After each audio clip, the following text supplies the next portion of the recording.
पहला सवाल है, the level of understanding and the amount of experience of each teacher. Keyword use हुआ है टीचर, ठीक है। यानी एक टीचर का लेवल ऑफ अंडरस्टैंडिंग या amount of experience of each teacher consideration in evaluating and diagnosing. यहाँ जो हमें असल जो यहाँ बात मिल रही है वो बात मिल रही है टीचर की। टीचर है और वो क्लास में पढ़ा रहा है और वहां पे वो बच्चा है कि उनका लेवल ऑफ अंडरस्टैंडिंग क्या है और उनको क्या एक्सपीरियंस हुए हैं अपनी एवेलुएशन या डायग्नोजिंग के दरमियान। तो ये क्या चीज़ होगी? ये टीचर परफॉर्मेंस होगी, एक्चुअल परफॉर्मेंस होगी, कोऑर्डिनेशन होगी, एवेलुएशन होगी। तो ये जो है ये टीचर की परफॉर्मेंस के हवाले से बात हो रही है कि जहाँ पे एक टीचर कैसे वो असेस कर रहा है, कैसे डायग्नोज कर रहा है, कैसे बच्चों के एक्सपीरियंसेस और उनके लेवल ऑफ अंडरस्टैंडिंग देख रहा है। तो ये चीज़ें टीचर की परफॉर्मेंस के अंदर आएंगी। नेक्स्ट है the concept of mental age. जो मेंटल एज है इसका कंसेप्ट किसने दिया था? Age introduced by dash is a helpful technique in the interpretation of raw test score. भाई हमें मेंटल एज जो है ना वो किसने कंसेप्ट दिया था जिससे हमें जो है वो किसी की टेस्ट स्कोर का पता चल जाता है, किसी के माइंड का पता चल जाता है। तो ये बात की थी बिनेट ने की थी, ठीक है। जो मेंटल एज का कंसेप्ट दिया था ना वो इसने दिया था। अगर हम फार्मूले की बात करें, हम ये कह रहे हैं ना कि वो क्वेश्चन जो है इंटेलिजेंस क्वेश्चन आईक्यू की बात किसने की थी? वो स्टर ने की थी, ठीक है। अगर बात हो कि इंटेलिजेंस क्वेश्चन की बात किसने की थी तो वो स्टर ने की थी। और जब अगर बात हो कि मेंटल एज की बात, इंटेलिजेंस की बात, इंटेलिजेंस का टेस्ट किसने पहला दिया, कब जो है ना ये बात 1905 में किसने स्टार्ट की, तो वो अल्फ्रेड बीनेट है, ठीक है। बीने बोलते हैं। Broadly speaking education begins at. Education कब से शुरू होती है, यानी किस एज से जो है वो एजुकेशन शुरू होती है? तो एजुकेशन हमारे पास जब बच्चा पैदा होता है तभी से जो है वो शुरू हो जाती है, एट बर्थ जो है वो एजुकेशन स्टार्ट हो जाती है। Achievement refers to. किसी भी शख्स की जो अचीवमेंट है उसको हम क्या बोलेंगे? Success in competing with pairs. कि किसी शख्स की अचीवमेंट है कि वो अपने जो है ना वो पेयर साथियों से compete करके उनसे आगे निकल जाए, ये सक्सेस है। The speed of acquiring new material, कि कोई शख्स कितनी तेजी के साथ जो है वो न्यू मटेरियल जो है वो सीखता है, ये उसकी है। या the things the things children have learn, कि बच्चे ने क्या लर्न किया है, ये उसकी है अचीवमेंट है। या ऑल ऑफ द अबव। तो ऑल ऑफ यानी कि जो अचीवमेंट है वह कहीं भी आप आगे निकलते हैं, यानी आपने कुछ सीख लिया आपकी कामयाबी है, आपने कोई नया नॉलेज सीखा है आपकी कामयाबी है, आप अपने पेयर्स को compete करते हैं ये कामयाबी है। तो ये सारा ही जो है वो ऑल ऑफ द अबव होगा, ठीक है।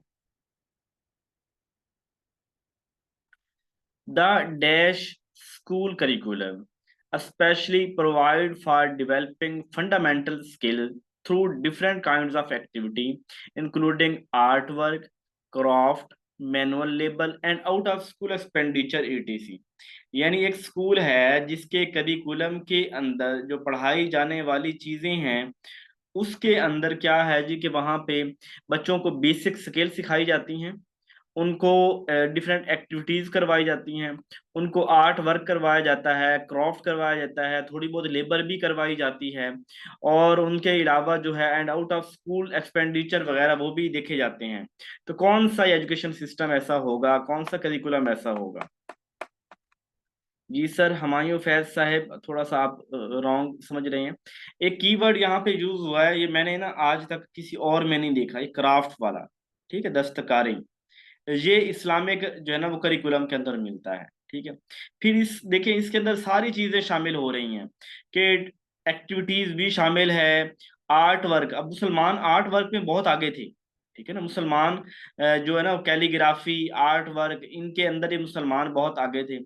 और फिर ये आउट ऑफ स्कूल के एक्सपेंडिचर से भरा ये। तो ये इन क्राफ्ट और आर्ट वर्क के इनकी देखते ही हमें इस्लामिक की तरफ आ जाना चाहिए कि ये आर्ट वर्क और इस तरह के कामों के अंदर इस्लाम जो है वो आगे आता है।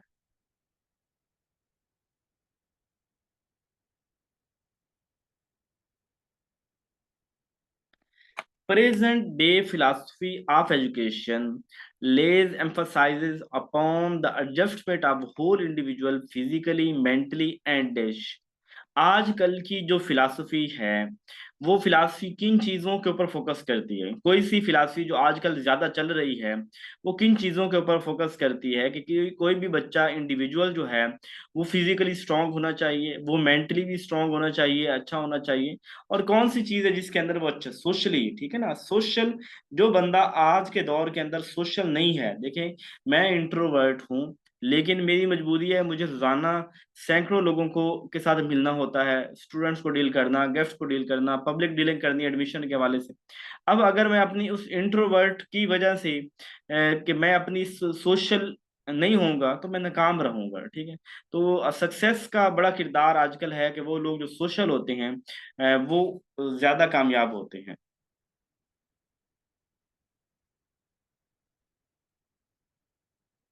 जी जी, जबरदस्त। अब जो है ना मैडम नाजिया जो है ना वो भी एजुकेशन के अंदर एक्सपर्ट होती जा रही हैं। अच्छा जी।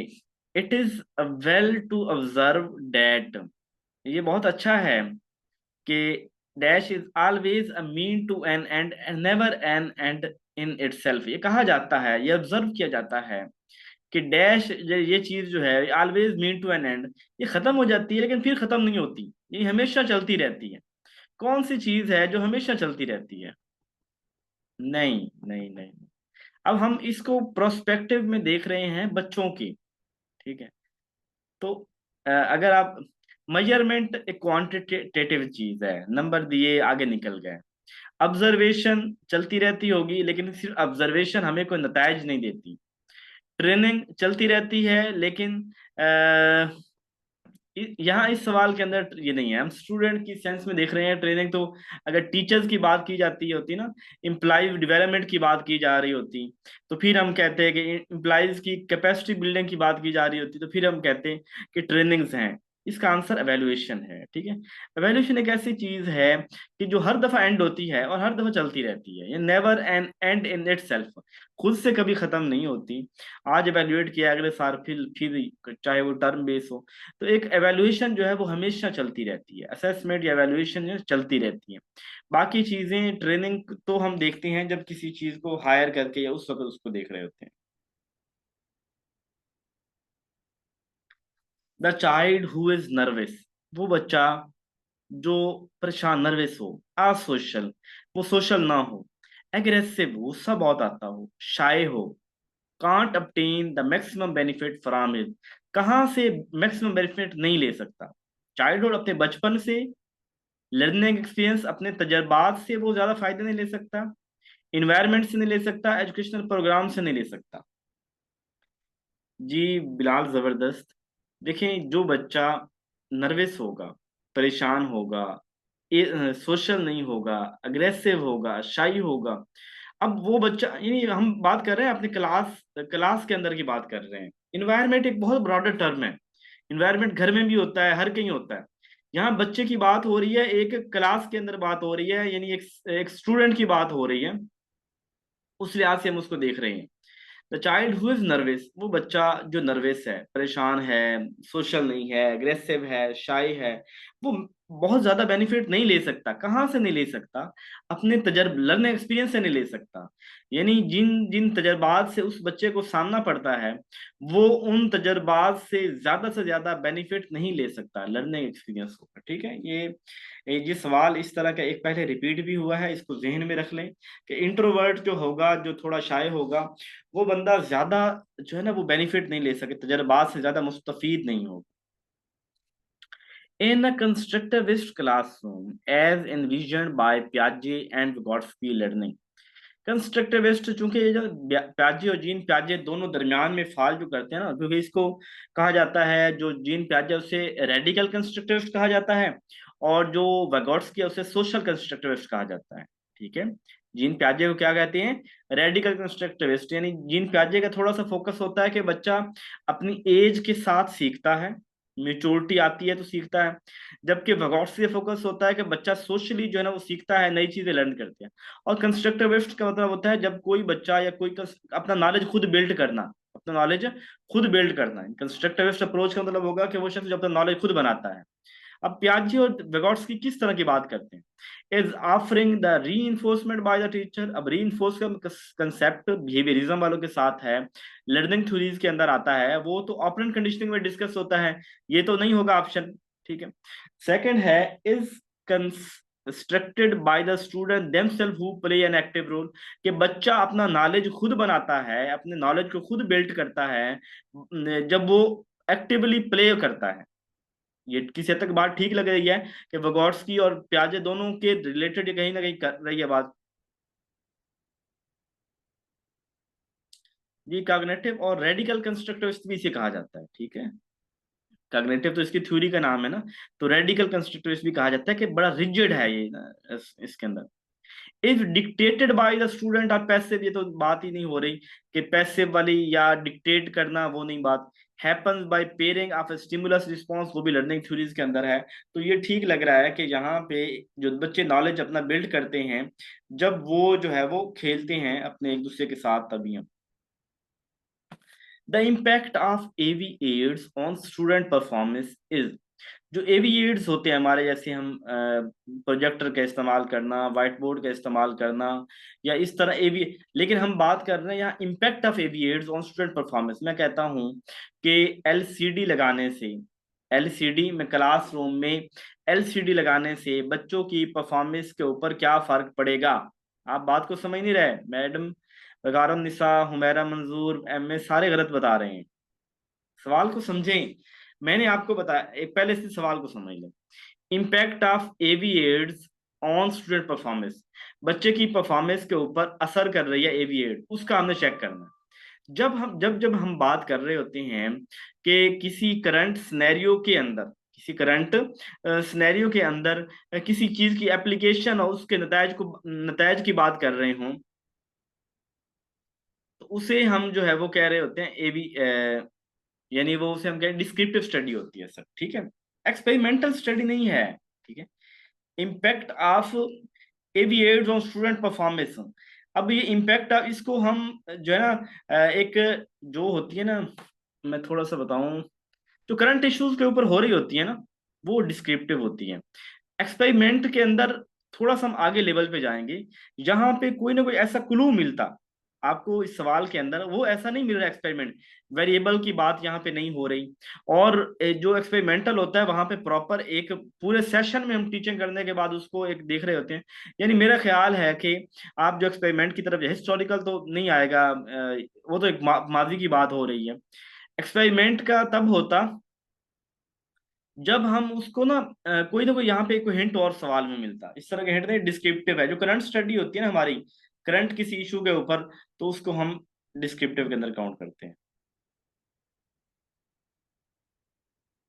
हाँ, रिले भी एविएट्स ही है, क्योंकि उसके अंदर हम कोई चीज ऐड करके सिखा रहे हैं ना। अ गुड टीचिंग मेथड,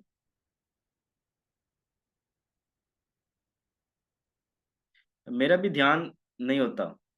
ठीक है, मेरा भी बहुत दफा ध्यान नहीं होता।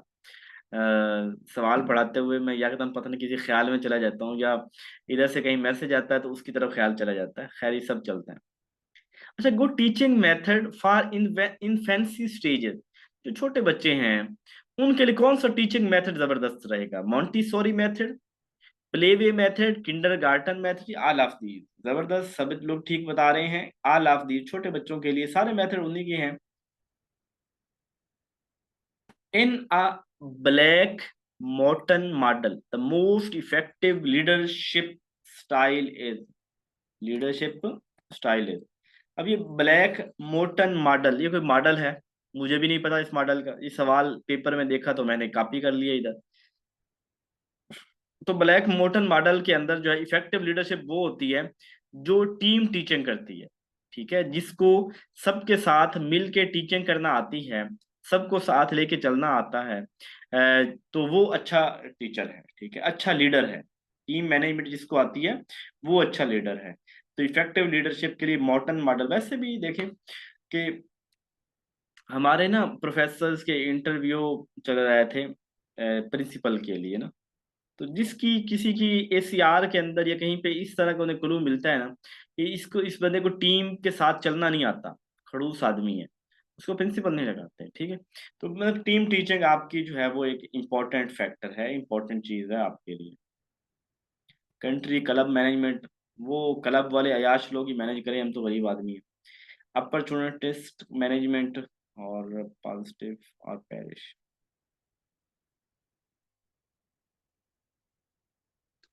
अच्छा, whose is the ultimate concern, what is existence, मैं क्यों हूँ, मेरा वजूद क्यों है, मुझे क्यों पैदा किया गया है, इस तरह के सवाल कौन करता है? आइडियलिस्ट वाले करते हैं, एग्जिस्टेंशियलिज्म वाले करते हैं, या आइडियलिस्ट और एग्जिस्टेंशियलिज्म दोनों जो हैं ये चीजों की एग्जिस्टेंस के हवाले से बात करते हैं, या रियलिस्ट ओनली करते हैं? थोड़ा सा आगे बढ़े हैं सर अर्शिद साहब, थोड़ा सा आगे बढ़े। ये दोनों हैं, ठीक है। ये आइडियलिस्ट भी जो है ना, वो भी चीजों की एग्जिस्टेंस के हवाले से गुफ्तगू ये भी करते हैं, आइडियाज और इसके हवाले से साथ ये एग्जिस्टेंस के हवाले से भी बात करते हैं, और आइडियलिज्म एग्जिस्टेंशियलिज्म वाले भी करते हैं। ये दोनों जो हैं वो चीज व्हाट इज एग्जिस्टेंस जो है वो, ये खुदा मौजूद है, ये इस तरह वो भी बात करते हैं, ये भी बात करते हैं। Which of the following characteristics is common to pragmatism, naturalism and existentialism? कौन सा कीवर्ड है जो pragmatism, naturalism, essentialism सब में आता है? emphasizes on the individual, कि ये सारे ही जो है ना इंडिविजुअल के ऊपर फोकस करते हैं। emphasizes on value education, ये वैल्यू एजुकेशन के ऊपर फोकस करते हैं। emphasize on physical environment, ये फिजिकल इन्वायरमेंट के ऊपर फोकस करते हैं।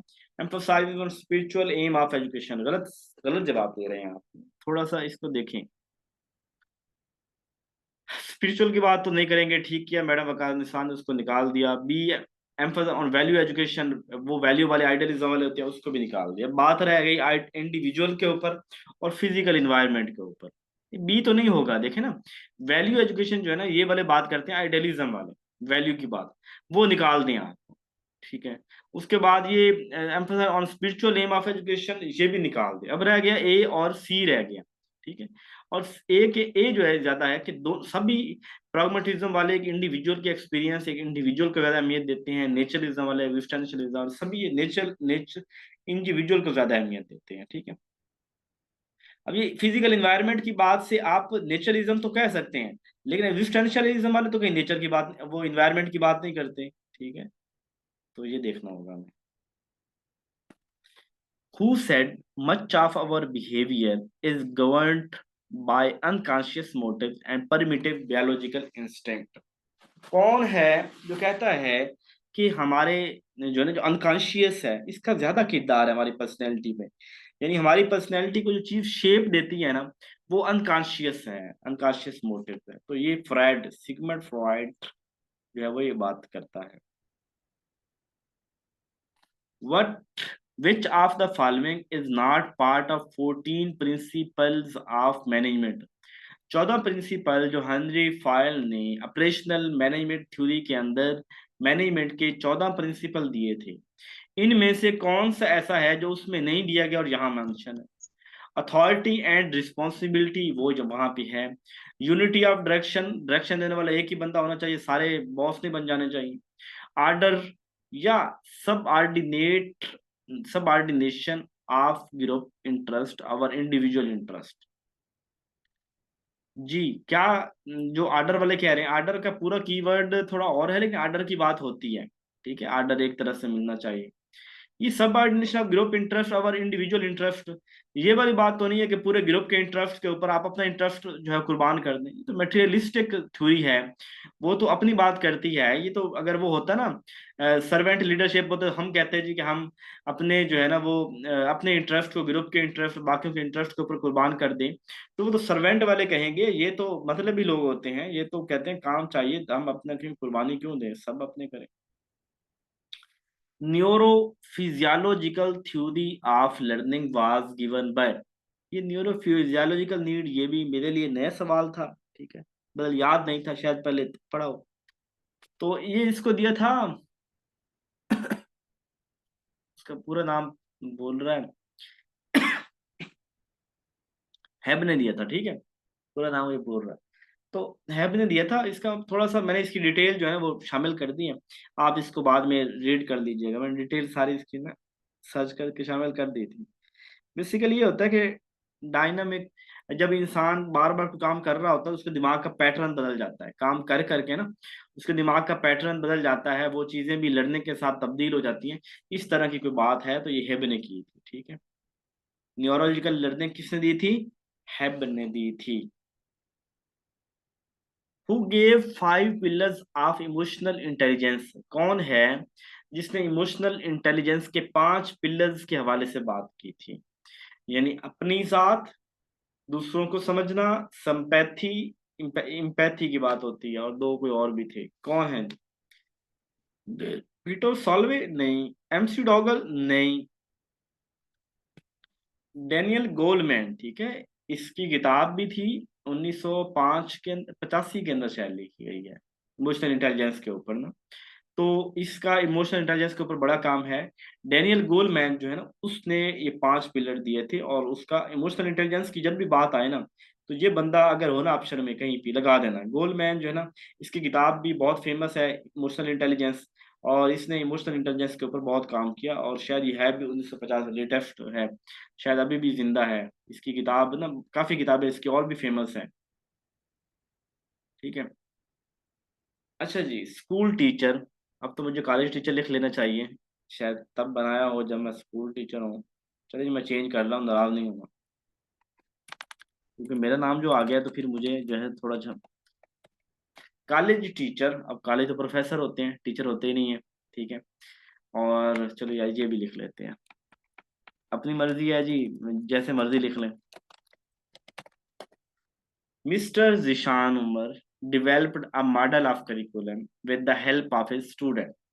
अपने स्टूडेंट की मदद से मैंने एक करिकुलम का मॉडल बनाया। In coming years his this model became so popular। आने वाले दिनों के अंदर उसका मॉडल इतना पॉपुलर हो गया, ये लो। अच्छा, इम्प्लीमेंटेड दिस मॉडल के, उस मॉडल को इम्प्लीमेंट किया गया, कि यानी हर कहीं इम्प्लीमेंट किया गया, ठीक है, हर कहीं। यानी मॉडल मैंने बनाया और इतना पॉपुलर हो गया कि हर कहीं अप्लाई किया जाने लगा। तो ये मॉडल कौन सा होगा? तो ये ग्रास रूट मॉडल। क्या होगा जी? ग्रास रूट मॉडल होगा। वैसे मैंने कोई मॉडल नहीं दिया, मेरा सबसे वीक एरिया जो है ना, वीक एरिया बस ऐसे समझ लें कि ज्यादा किया नहीं काम इसके ऊपर ना, मतलब जितना किया उतना तो आता है। मैं मतलब ज्यादा गहराई में नहीं किया, मतलब लिमिटेड कंटेंट मैंने किसी सब्जेक्ट का पढ़ा है ना, तो वो करिकुलम है, जिसको मैंने जस्ट वही पढ़ा है जो मुझे थ्योरीज मैंने आपको पढ़ाई है। मैंने खुद से कुछ सेल्फ स्टडी ज्यादा नहीं की, तो वो मैं तो मतलब करिकुलम से डरता हूँ, डर लगता है मुझे। तो इसलिए जो ना ग्रास रूट मॉडल बदल इसको कहेंगे।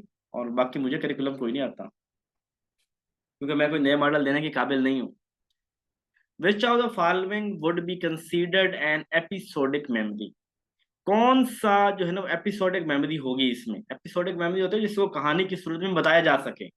अच्छा, आप मरी की सैर पे बता, जरा मुझे हमें बताएं कैसे गए थे। अब ये भी एक फन है। एक दफा क्लास में थे, तो मतलब मैं स्टूडेंट था, और वहां पे ना उस सर ने अपना बताया, नारायण का कान गए हुए थे, तो कैसा रहा। उनका इतना इंटरेस्टिंग कमाल का स्टाइल था कि सारे कान उठा के सुन रहे हैं कि कैसे कैसे गए, कैसे सैर। अब मैं भी नारायण का कान गया हूँ। अब जब मुझे कहा गया कि निशान आओ अपना एक्सपीरियंस शेयर करो, मुझे तो सिवाय एक वाक्य के और आता कोई नहीं था। खैर, हंसाने के लिए बड़ा था, सारी लड़कियां भी हंसे थे, लड़के भी हंसे थे क्लास में। मुझे ये आया कि एक चश्मा था और वहां पे पानी बहुत ठंडा था, और हम वहां नहाए थे। वहां लड़कियां भी थी और बहुत खूबसूरत लड़कियां थी, और वहां पे कश्मीर के साइड पे लड़कियां बहुत खूबसूरत थी। खैर, मौलवी ने 3 दफा ये बात की थी, सारी क्लास हंस हंस के गई कि मौलवी सैर करने नहीं गया था, लड़कियां देखने गया हुआ था। तो ये जो है ना, जी जी बिल्कुल मैडम अर्जुमन, याद आ गया आपको। जी, जो सत्या अब्दुल्ला साहब ने जब बताया था, उनका कितना इंटरेस्टिंग वे था, और वही जब मैं बता रहा था तो सिवाय लड़कियों के मेरे पास बात ही कोई नहीं थी। अच्छा जी, ये जो है ना मैडम वकार निसार साहब क्लास फेलो थी हमारी, तो ये उस क्लास में थी, तो वो फौरी पूछ गई हैं कि किसने कहा था। सही। अच्छा, friend wedding you attend the last week, इसमें कहानी की शुरू, बाकी तो सीधी बात है, प्रेसिडेंट कौन है, Zafar is the good boy, addition है, ये बाकी आंसर सवाल है, ठीक है।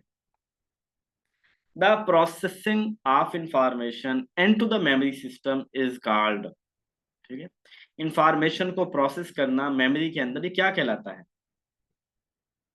नो, रिट्रीवल तो होता है वापसी लेके आना, ठीक है। जब हम, आप अपनी कोई इंफॉर्मेशन है ना, प्रोसेस इंफॉर्मेशन इनटू मेमोरी, आप किसी ने कुछ बोला और बोलने के बाद आपने सुना और आपका अपने प्रोसेस करके रखेंगे अपने पास ना, तो इसको प्रोसेस में ना हम जो वर्ड यूज होता है इनकोडिंग यूज होता है। जैसे फोन किसी ने बोला, मुझे कॉल की और उसने बोला, उसके कॉल सुनने इंफॉर्मेशन जो उसने मुझे दी, वो पहले होंगी प्रोसेस होंगी, इनकोडिंग होगी, मेरे तक पहुंचेगी और फिर मुझे सुना दोबारा डी कोडिंग होगी। जब प्रोसेस के अंदर चीज होती है ना, वो इनकोडिंग में आती है, ठीक है। प्रोसेस के अंदर क्या होती है? इनकोडिंग होता है। प्रोसेस हो के अगले बंदे तक पहुंचनी है। अब अगले बंदे पर हु बहू बात नहीं पहुंचती, बल्कि पहले वो इनकोडिंग होती है, फिर जब अगले बंदे के पास होती है, फिर डी कोडिंग वहां पे होती है, तो ये इनकोडिंग।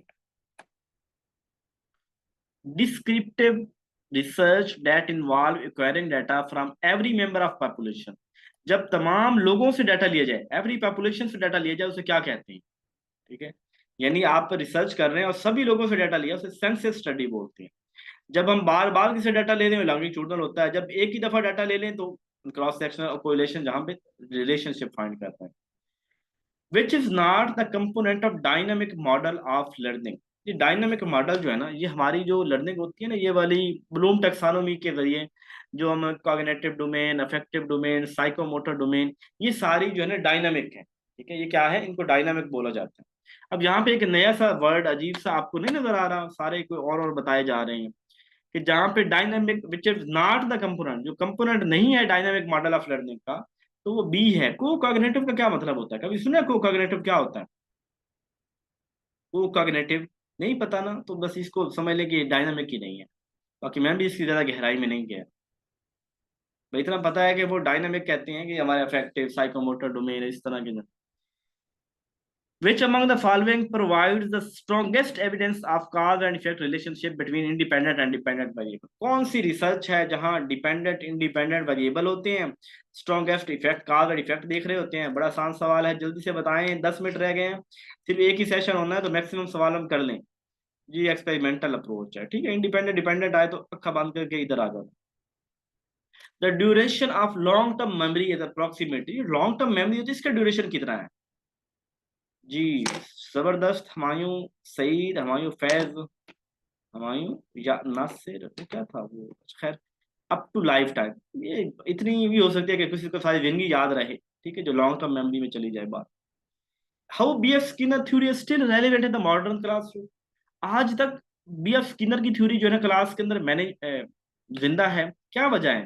ये स्टूडेंट को असेस करती है, या स्टूडेंट्स के बिहेवियर को शेप देती है, या इनकरेज नेगेटिव बिहेवियर को बढ़ाती है, हेल्पिंग टीचर, टीचर की मदद करती है। सारे ठीक बता रहे हैं, जबरदस्त। शेपिंग बिहेवियर, देखिए हम उसके अंदर क्या कर रहे हैं, री कर रहे हैं, बिहेवियर को इंक्रीज कर रहे हैं, बिहेवियर को स्ट्रॉन्ग कर रहे हैं, तो ये शेपिंग बिहेवियर है। In the following list of existentialist thinkers, the idea of God was not accepted by whom? कौन है जो खुदा को, एग्जिस्टेंशियलिज्म में दो है ना हमारे पास, एक है जॉन पॉल सर्ट्रे और एक है सोरियन किरकेगार्ड, दो है, किरकेगार्ड किरकेगार्ड, ठीक है। अब बताएं इसमें जो जो तो है ना जॉन पॉल सर्ट्रे, पॉल इसका नाम याद रखें, ठीक है, पॉल लगाना लेने नो। जॉन पॉल सर्ट्रे जो है ना, ये खुदा को नहीं मानता था, और जो सोरियन कीरकेगार्ड है ना, वो मानता था, ठीक है। तो इसको अपने जेहन में रख लेंगे, जिन पोले लगना लेना, जॉन पॉल सर्ट्रे वो नहीं मानता सी खुदा में। जी आज एक ही सेशन होगा, आज बहुत मैंने काम किए, मेहमान आए हुए थे भावल नगर से, तो उनके साथ जो है ना वो दोपहर से अभी शाम तक, मगरिब तक उन्हीं के साथ रहा हूँ, असर तक, तो फिर कुछ जो है ना वो नहीं थका हुआ हूँ अब। अच्छा, reflective teaching is a, reflective teaching क्या है? साइक्लिक प्रोसेस है। अच्छा पहले तो ये निकाल दो, लीनियर और लीनियर वाले निकाल दें, बी और डी निकाल दें, क्योंकि रिफ्लेक्टिव होता ही साइक्लिक है, रिफ्लेक्शन जहां बार बार चीजें चल रही हूँ, अपने रिफ्लेक्शन। तो लीनियर तो निकल गया, यानी बी और डी निकल गया। अब आते हैं ए और सी में से देखते हैं हमने। तो cyclic process of thinking about learning या cyclic process of thinking about teaching. क्योंकि हम बात कर रहे हैं टीचिंग की, रिफ्लेक्टिव टीचिंग की बात हो रही है, तो फिर ये थिंकिंग अबाउट टीचिंग होगा कि अपनी टीचिंग के बारे में सोचना कि मैं कैसी टीचिंग कर रहा। ठीक है, थिंकिंग अबाउट लर्निंग नहीं है, ये टीचिंग होगा क्योंकि टीचर की बात हो रही है। The theory argued that all new knowledge is built upon pre-existential knowledge। कौन है वो कहते हैं कि नॉलेज, जो नया नॉलेज बिल्ट होता है ना, उसके पीछे कोई बुनियाद होती है, वो कुछ पिछले वाले नॉलेज को मिला के नया नॉलेज बनता है। नॉलेज कंस्ट्रक्ट होता है, पिछले वाले नॉलेज के उससे रोल होता है, तो कंस्ट्रक्टिविज्म होता है। जबरदस्त लगता है इसको, इस सवाल पे सारे जाग जाते हैं। ये सवाल मुझे कहना पड़ता है। The first step in the process of learning, learning के अंदर पहला स्टेप क्या होता है? मोटिव, कोई वजह होती है।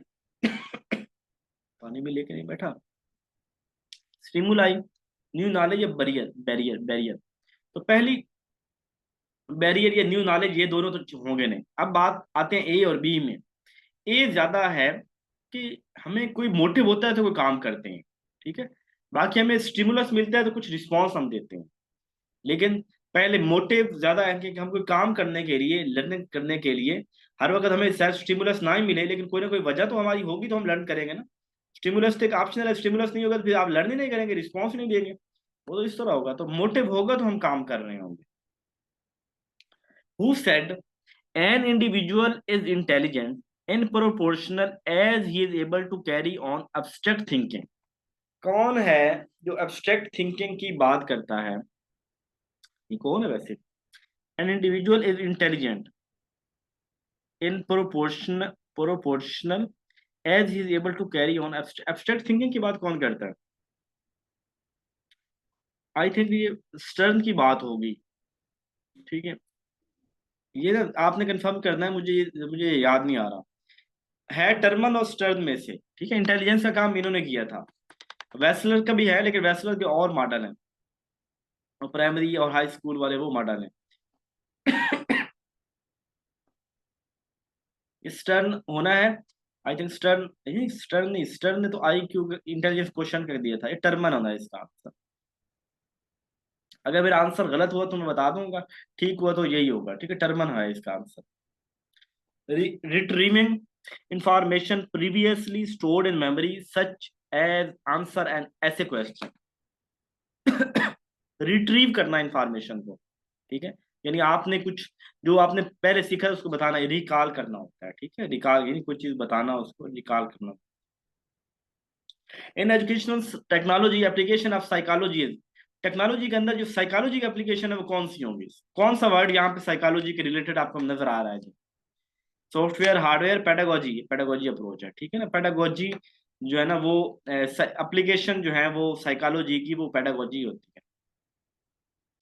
Demanding close to real life situation possible through which are the following. Real life situation create करना, जैसे सेम लाइक रियल लाइफ हो रहा है, तो कौन सा ऑप्शन होगा? Programme led interactive express simulation, simulation जो होता है ना, ऐसे होता है, ऐसा माहौल बनाना जैसे कोई रियल लाइफ है, सिमुलेट करना उसी तरह का माहौल, उसी तरह की चीज डमी बनाना, तो सिमुलेशन के अंदर आता है। The definition of dash is a belief that human need and values are more important than religious belief are the needs and desire of human। कौन है जो इंसान की बात करते हैं? कहते हैं इंसानों की नीड ज्यादा अहमियत रखते हैं किसी भी मजहब से, अकायद से, ख्वाहिशात से। इंसान इंसान की बात कौन करते हैं? ह्यूमनिज्म वाले करते हैं। ठीक समझे आप, ह्यूमन की बात करते हैं तो ह्यूमनिज्म वाले करते हैं। Which school of philosophy of education advocated project method of teaching? कौन प्रोजेक्ट मेथड ऑफ टीचिंग की बात करता है जी इनमें से? Progress, pragmatism. ठीक है, कौन बात करता है? प्रैग्मेटिज्म जो है वो बात करते हैं। Playway method of teaching has been emphasised in the scheme of the education of. Playway जो मेथड है,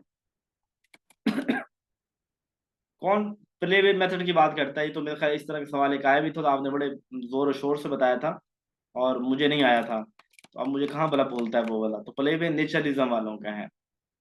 Which of the which is the most widely accepted method of education according to the pragmatist, कौन सा? Learning by, जो प्रॉग्मेटिस्ट का नतीजा ज्यादा है ना, वो यही हो गया लर्निंग बाय डूइंग। ठीक है, लर्निंग बाय द टीचर या learning by child free to learn, वो चीजें बाद में, लर्निंग बाय डूइंग पहले, क्योंकि जॉन डेवी भी है ना इसके प्रोपोनेंट के अंदर। Project method of teaching is an outstanding contribution of, project method किस में आता है? वो भी प्रॉग्मेटिज्म के अंदर आता है, सिंपल है। Who among the following is not a follower of pragmatic philosophy, कौन प्रॉग्मेटिक फिलॉसफी का ताल्लुक नहीं है? कौन बंदा है जिसने प्रॉग्मेटिक फिलॉसफी के हवाले से कोई बात नहीं की यहाँ मौजूद? जी, पिस्टोलॉजी जो है ना, ये नेचरलिज्म वालों का है, इसने प्रॉग्मेटिज्म के हवाले से कोई बात नहीं की। अच्छा जी, which is not associated with pragmatic, कौन प्रॉग्मेटिक से एसोसिएटेड नहीं है? कौन सी बात यहाँ पे जी बताइए जरा।